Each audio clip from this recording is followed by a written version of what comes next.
LinkedIn presents.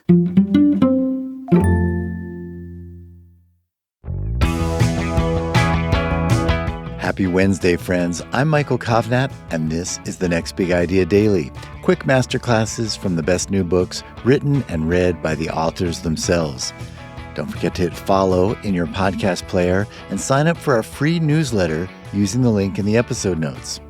Now, you may not realize it, but this is a great time to be alive, if only because you have a good chance of being alive for longer. New breakthroughs in biotech and artificial intelligence promise to dramatically extend not only your lifespan, but more importantly, your health span, that period of time you can expect to be free from chronic disease and disability. One man with a commanding view of this revolution is Eric Topol, a practicing cardiologist and executive vice president and professor of molecular medicine at Scripps Research, the largest nonprofit biomedical institute in the United States.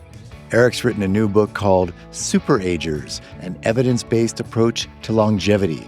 And if you want to stay sharp, strong, and independent well into your 80s and beyond, stick around to hear Eric's 5 key insights right after this quick break.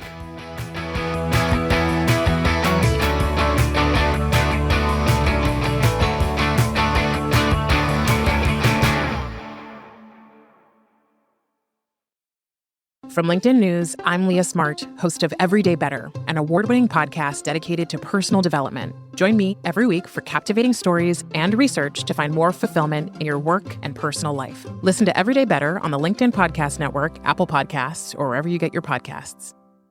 From LinkedIn News, I'm Jessie Hempel, host of the Hello Monday podcast.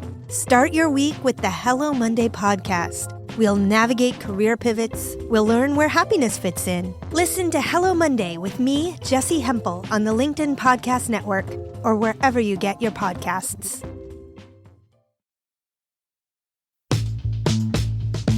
Hello, I'm Eric Topol, a physician, practicing cardiologist, and scientist. I am a professor and executive vice president at Scripps Research in La Jolla, California. I've previously written 3 books on the future of medicine: Creative Destruction of Medicine, The Patient Will See You Now, and Deep Medicine. I've written a new book, Super Agers, an evidence-based approach to longevity. It's actually about how you and we can extend our health span, our years of aging healthily.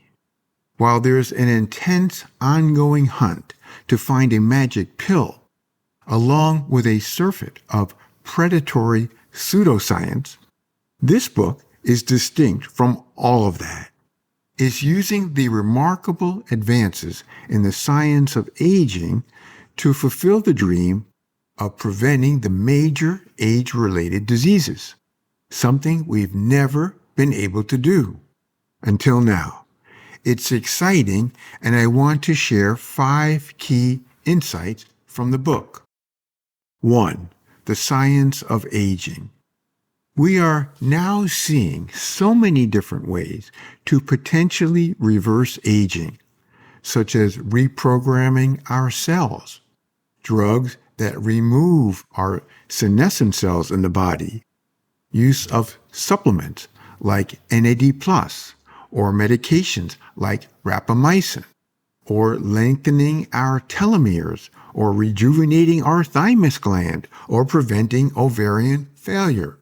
These are just some of the many shots on goal that are aggressively being pursued. They each carry significant risk and remain unproven in people. But from the science of aging, we have a new big advance.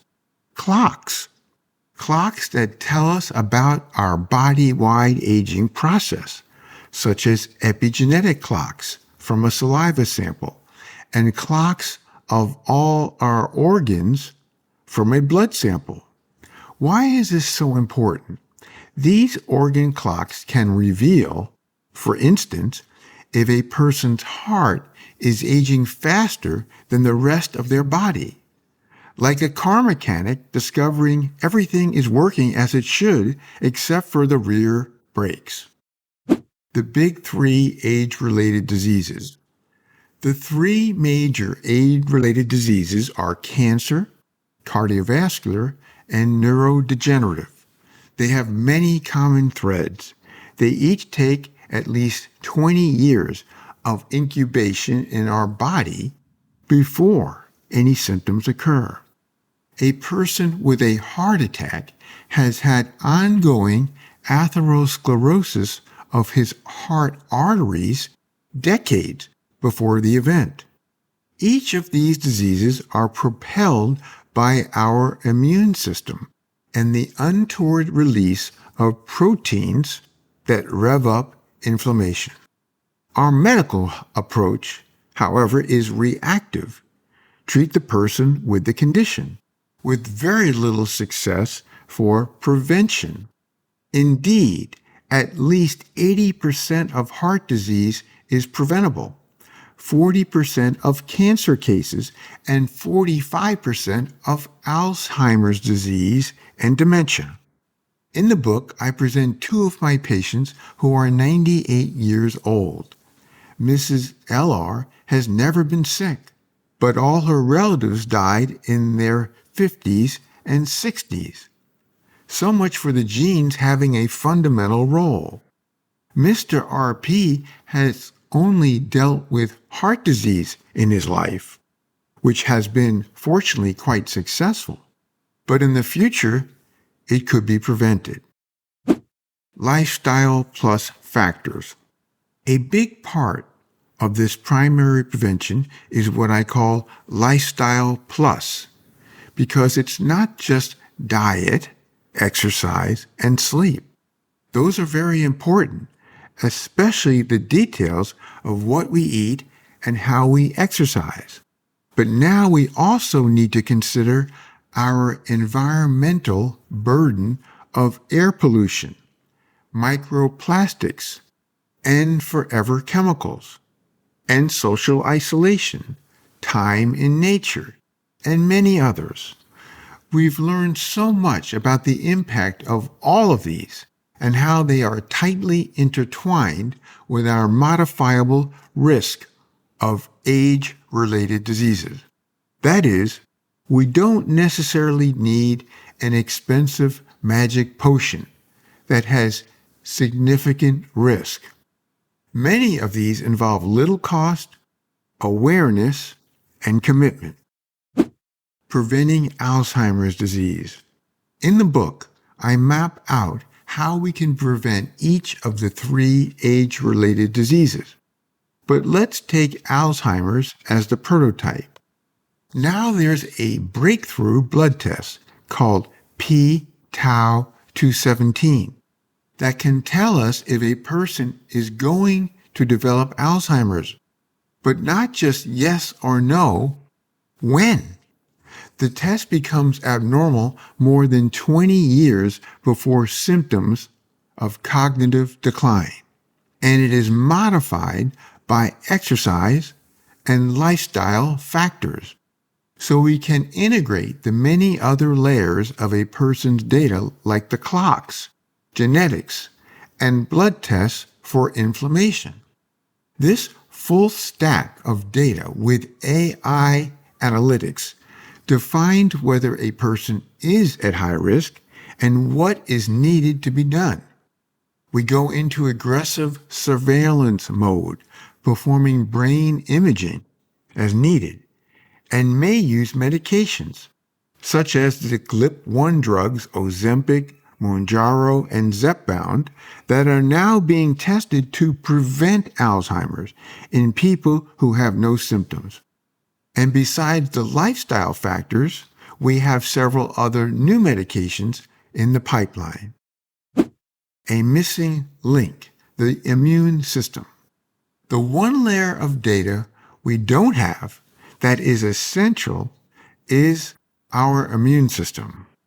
After the brain, it's the most complex system in our body, and there's presently no routine blood tests that tells us about our exposures to viruses and other pathogens, our self-directed antibodies, and how our immune cells, such as the B and T lymphocytes, are working.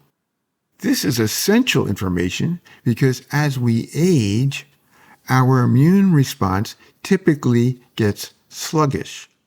But that varies considerably from one person to the next.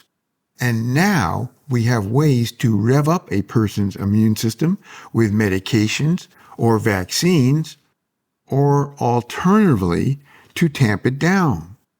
Much work is being done to go beyond the current black box state and make a comprehensive assessment of our immune system a part of our routine checkup. I even had one such test presented in the book that may be a precursor for where we are headed. Thank you, Eric.